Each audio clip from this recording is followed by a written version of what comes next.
So we all gotta stop for a second and interject the existing narratives and go back to a different place, a different land, so we can understand all that hurts them young folks, so that we as educators can understand a divine plan for the lives of young folks. Are you cultivating classroom experiences that raise students' critical consciousness, that give them opportunities for creativity and critical thinking, that honor their cultural capital, that engender collective agency? All of those things are components of deeper learning.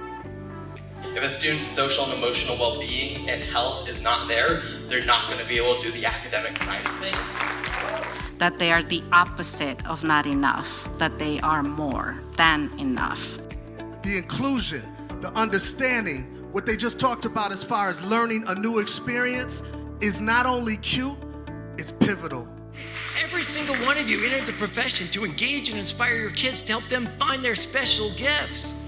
And when we say they've got to do standardized content, just because it's easier for people to rank them and measure progress and stuff kids never remember, that they'll never use in life even if they did remember it, that is not okay.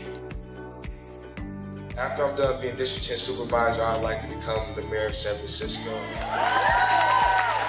We're not getting out of the deeper learning business. The things we said we were going after, the kind of outcomes and capacities and agency we want for kids, we still want. But I think it's a really big thing that students should be able to actually get out and get their hands dirty with what they want to do, because that really gives you a view of what you're interested in, what you like. So you can get a lot from reading papers and looking at bios, but you really got to experience it yourself. That it matters what you tell them, because they're going to hang on to it, and it makes the biggest difference in the world.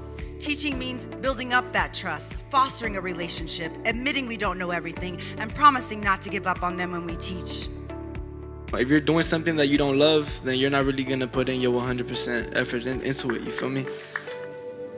We talk about deeper learning for young folks. How deeply have you learned about yourself? Huh? Do you know you? Do you know what brought you to education? Do you know why you took that job in that school? Do you remind yourself of that?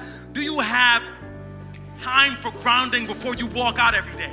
Because teaching is an art, but you cannot teach with a degree. You got to teach with your heart. And if you don't have the heart,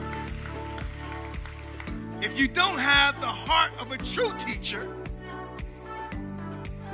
if you don't have the heart of the teacher who gave you the desire to teach, then how can you produce any fruit?